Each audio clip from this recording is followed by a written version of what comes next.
friends, welcome back to our YouTube channel.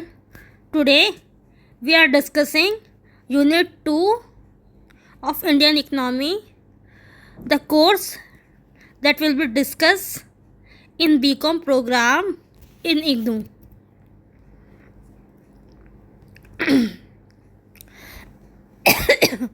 जैसे कि unit का नाम है features of Indian economy and emerging economy. इसमें हम बेसिकली पढ़ेंगे कि जो इंडिया में आने वाले चेंजेस क्या हुए 1991 के बाद और कैसे कैसे इंडिया इवॉल्व हुई जब वो एक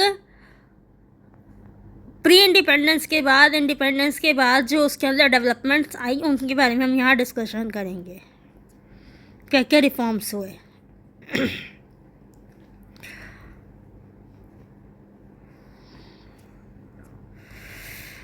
India and emerging economy. India's economy over the last 3 decades is a success story after a major economic crisis in 1991. 1991 में एक चेंजेस आए जो कि इकोनॉमिक रिफॉर्म्स के नाम से जाने जाते हैं और उसके बाद इंडिया के अंदर बहुत डेवलपमेंट आए। The economy has experienced a high and sustainable economic growth rate, attracted large amount foreign investment. उसके बाद इन्वेस्टमेंट भी आई, फॉरेन इन्वेस्टमेंट भी आई। इंफॉर्मेशन टेक्नोलॉजी, जो हमारा कंप्यूटर आया, नेट आया, इंटरनेट आया, टेक्नोलॉजीज़ में इतनी सेक्टर्स में डेवलपमेंट आई, हेल्थ सेक्टर में इतनी डेवलपमेंट आई, जो हमारा फार्मा सेक्टर है, इसका मतलब health sector. These sectors are good enough to classify India as an emerging economy. Since the start of the 21st century, annual average GDP growth 6% to 7%, जो GDP में growth rate हुई वो 6% से 7% हो गई 2013 से 2018 के बीच में। India was the world's largest fastest growing major economy. It was the robustness of Indian economy that unlike US and Europe, India was not affected by global financial crisis in the year 2008. 2008 में एक financial crisis आई थी जिसके द्वारा India affected नहीं हुई। India's key growth factors are a young and rapidly growing working age population, rising education and engineering skills levels, ensuring growth in manufacturing sector. जो हमारा education sector है उसमें रेगुलर डेवलपमेंट हो रही है, हेल्थ सेक्टर है उसमें रेगुलर डेवलपमेंट हो रही है, और जो बिजनेस सेक्टर है उसमें रेगुलर डेवलपमेंट हो रही है। डिफरेंट स्कीम्स चल रही हैं अवेयरनेस की, और मिडिल क्लास की ग्रोथ हो रही है। इसकी वजह से हमारा जो और कंज्यूमर मार्केट ग्रोथ हो रही है, इसकी वजह से हमारे इंडिया में डेवलपमेंट बहुत तेज़ी से हो रहा है। Among all the emerging markets it is India's robust growth in manufacturing, business friendly reforms, infrastructural development and political stability that makes the country the most prominent emerging market to invest in for investors. अब इसकी वजह से जब development इतनी अच्छी सी हो रही है, इंफ्रास्ट्रक्चर डेवलपमेंट अच्छा हो रहा है, पॉलिटिकली स्टेबिलिटी है, जो बार मेंबर ऑफ पार्लियामेंट हैं हमारे, जो चीफ मिनिस्टर, प्राइम मिनिस्टर्स, ये चेंज नहीं होते हैं इतनी जल्दी गवर्नमेंट के लॉस पे चेंजेस नहीं आते, अमेंडमेंट्स नहीं आती हैं, पॉलिसीज़ बन जाते हैं तो इम्प्लीमेंट करनी पड़ती हैं। इंडिया में जो फॉरेन इन्वेस्टर्स होते हैं वो इन्वेस्ट भी करते हैं।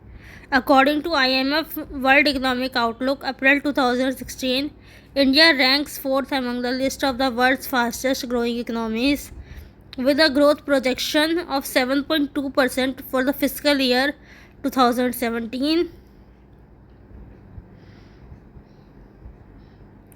2016 का वर्ल्ड इकोनॉमिक आउटलुक में इंडिया की रैंक 4th थी जो इकोनॉमिक्स ग्रोथ कर रही है, जिसमें ग्रोथ प्रोजेक्शन हुई 7.2 से 7.7 2017 से 2018 में, चाइना को जिसमें हमने पार कर दिया। इंडिया इन ट्रांजिशन, इंडिया का चेंजेस कैसे हो रहा है। Emerging of frontier market, are economies which are in a transition phase. Emerging या फ्रंटियर या ट्रांजिशन जब हम वर्ड यूज़ कर रहे हैं, इसका मतलब है कैसे इवॉल्व हो रही है। एक वर्ड इवॉल्व भी यूज़ कर सकते हो आप यहाँ। Indian economy is an emerging economy and currently India is in transition. It is characterized as emerging because financial and regulatory infrastructure are less mature compared to developed economies.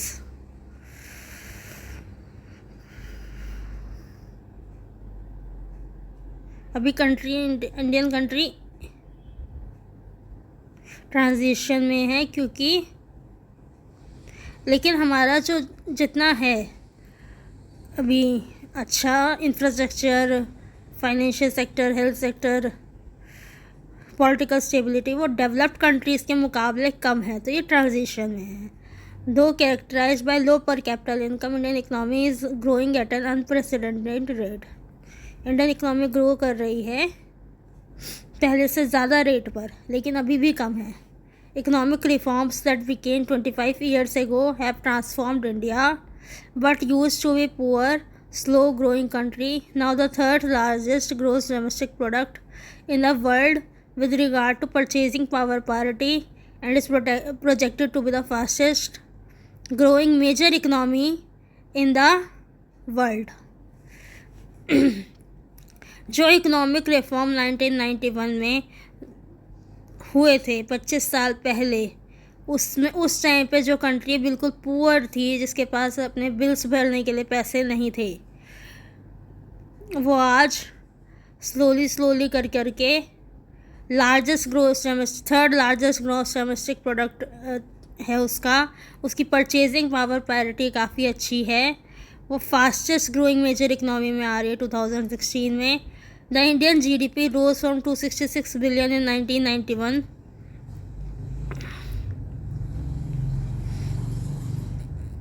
inflation adjusted to 3 trillion in 2019। 1991 में हम $266 billion पे थे, आज $3 trillion पे हैं 2019 में। 1100% increase हुआ है। While its purchasing power parity rose from 1 trillion in 1991 to $12 trillion in 2019. The growth in India's economy has fostered the emergence of a sizable middle class after economic reforms. It was pointed out that much of the major market potential in India lies in its consumer market, which is seen to have immense potential.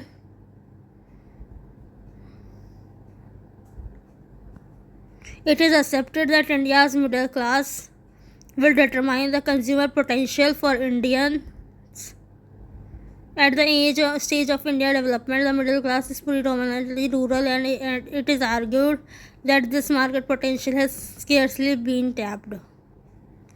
It was suggested that although consumption of some trade items has increased rapidly, a large gap exists between actual and potential consumption. अब middle class people की growth हो रही है, जो कि rural people है mostly, जिनका consumer potential सबसे ज़्यादा है।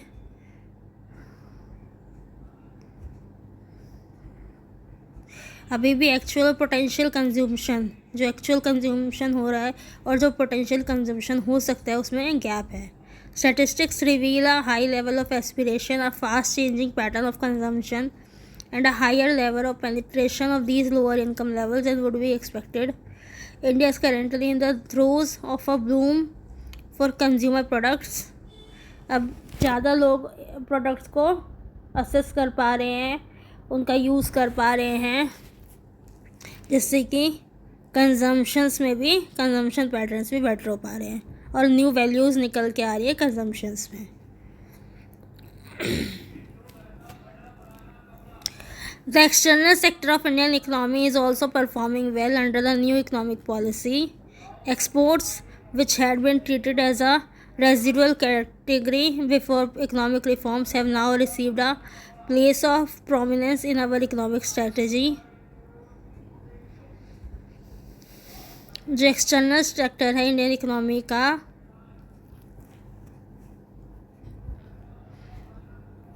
वो भी अच्छा परफॉर्म कर रहा है। एक्सपोर्ट भी अच्छा, एक्सपोर्ट ज़्यादा हो रहे हैं, जिससे बहुत सारे प्रमोशनल स्टेप्स लिए जा रहे हैं एक्सपोर्ट को बढ़ाने के लिए। Around 10% in the entire post liberation period, liberalisation के बाद, यानी कि 1991 के रिफॉर्म्स के बाद 10% एक्सपोर्ट्स को बढ़ाने के प्रमोशनल 10% एक्सपोर्ट का इन्वेस्टमेंट प्रमोशंस पे होता है। इंपोर्ट्स के ऊपर, इंपोर्ट्स को कम किया गया 1991 से 92 के बीच में। फिर भी वो ग्रोथ हो रही है ताकि हम इकोनॉमिक एक्टिविटी आगे कर सकें, मंगा के आगे बेच सकें।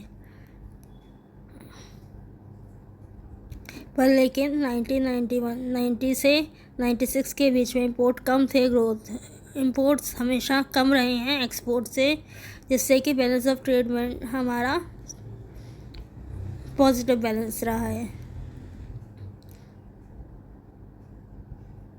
लेकिन हमारी हाई सेविंग्स इन्वेस्टमेंट थी, इसकी वजह से बैलेंस इन ट्रेड और बैलेंस इन करंट अकाउंट ज़्यादा रहा है। हाँ, high rate of capital inflows since 1991 have been another positive feature of our balance of payment situation. जो कैपिटल इनफ्लोज थे 1991 में,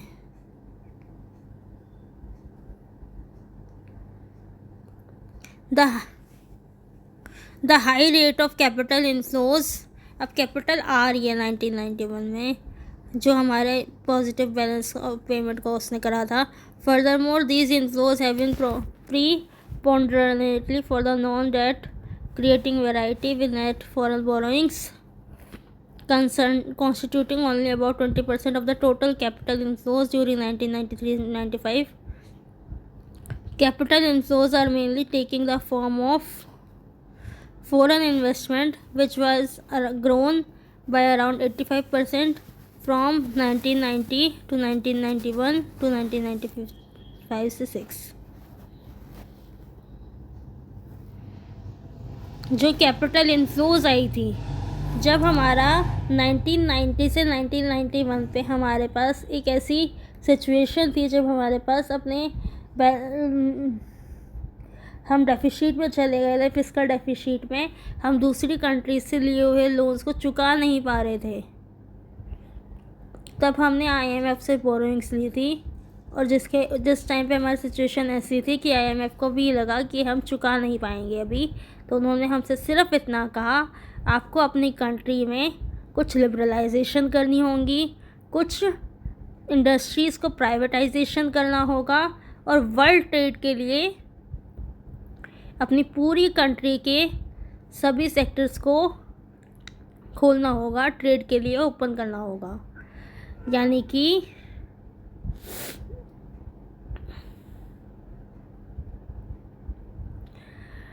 ट्रेड के लिए लिबरलाइज करो, फ्री ट्रेड हो, कोई रोक टोक ना हो कि हम ये कि हमारी कंट्री में कोई इन्वेस्ट नहीं कर सकता, हमारी कंट्री में कोई बिज़नेस नहीं खोल सकता। प्राइवेटाइजेशन, डिसेंट्रलाइजेशन हो, कुछ पब्लिक इंडस्ट्रीज़ को, कुछ पब्लिक सेक्टर्स को डिसेंट्रलाइजेशन हो कि उसमें प्राइवेट जो ओनर्स हैं वो अपना बिज़नेस खड़ा कर सके। और ग्लोबलाइजेशन, किसी भी तरह की चीज़ कोई भी आ सके, किसी भी तरह का बिज़नेस, हेल्थ सेक्टर, पढ़ाई के लिए, हेल्थ के लिए आप वैश्वीकरण को अपनाएं, देश को एक साथ जुटवा लें कि इधर से उधर ट्रैवल हो सके, माइग्रेशन, और इधर से उधर किसी भी तरह से की ट्रांजैक्शन हो सके। Institutional changes. In 1991, India embarked on major reforms to liberalize its economy. After 3 decades of socialism and a fourth of creeping liberalization, beginning with mid-1991, the government has made some radical changes in its policies related to foreign trade. India ने अपनी foreign trade की policy में change किया। Foreign direct investment, exchange rate, industry, fiscal discipline etcetera these are major elements of new economic policy, जो कि 1991 की पॉलिसी थी. The new economic policy has been towards creating a more competitive environment in the economy as a means to improving its productivity and efficiency of the system.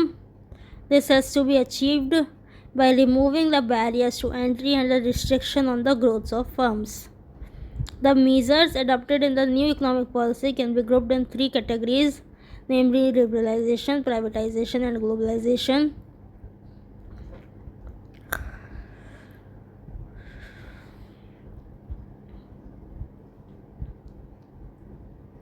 Liberalization of economy was a key component of new economic policy prior to 1991.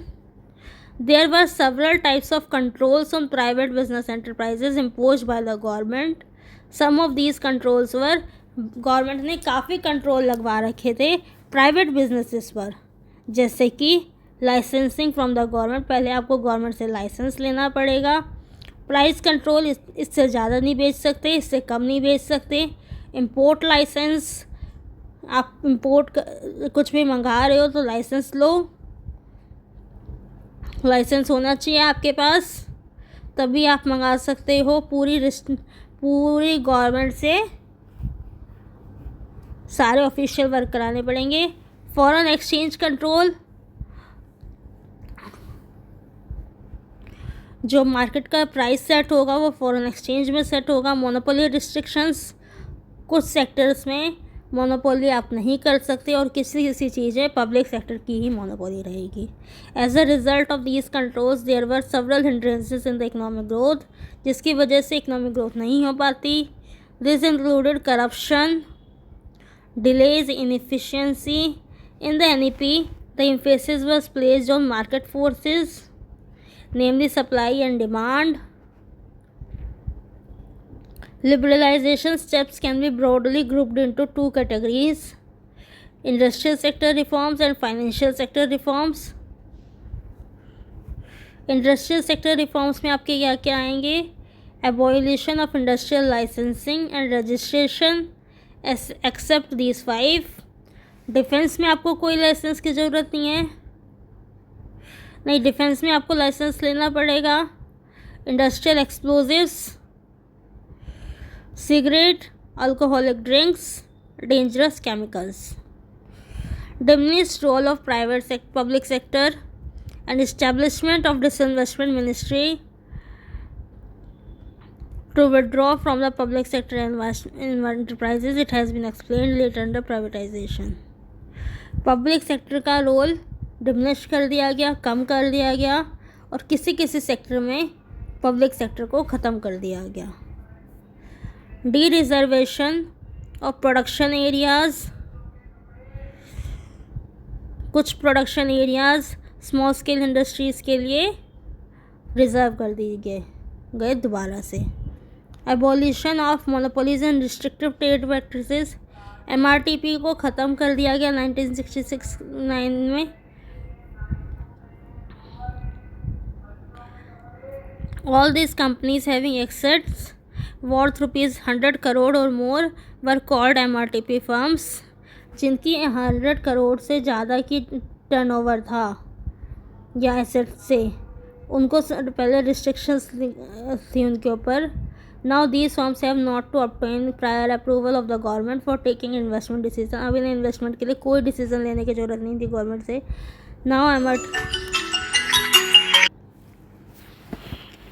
Now MRTP Act is replaced by the Competition Act. अब MRTP Act को Competition Act से replace कर दिया गया. Freedom to import capital goods, capital goods की को बुलाने के लिए, कैपिटल गुड्स को इंपोर्ट करने के लिए, हाँ, कैपिटल गुड्स को अगर आप बाय करना चाहते हैं फॉरेन कंट्री से तो आपको फुल फ्रीडम है, आप कर सकते हैं. नई टेक्नोलॉजी दूसरी कंट्रीज से आप अपनी कंट्री में मंगा सकते हैं. Financial sector reforms, banking and non banking financial institutions में चेंज हुए. स्टॉक एक्सचेंज मार्केट में कोई भी अपने कंपनीज में फ्रीडम है सेल और बाय करने के लिए. इक्विटी शेयर्स अपने फॉरेन एक्सचेंज मार्केट, कंपनीज अब FDI अलाउड कर सकती हैं इन्वेस्टमेंट, फॉरेन इन्वेस्टर्स हमारी कंपनी में आकर इन्वेस्ट करें। The role of Reserve Bank of India was change from a regulator to a facilitator. Reserve Bank of India का रोल रेगुलेटर से अब फैसिलिटेटर में चेंज हो गया था, क्योंकि अब फॉरेन इन्वेस्टर्स आके इंडियन की फाइनेंशियल मार्केट्स में जैसे कि म्यूचुअल फंड्स, पेंशन फंड्स में इन्वेस्ट कर सकते थे।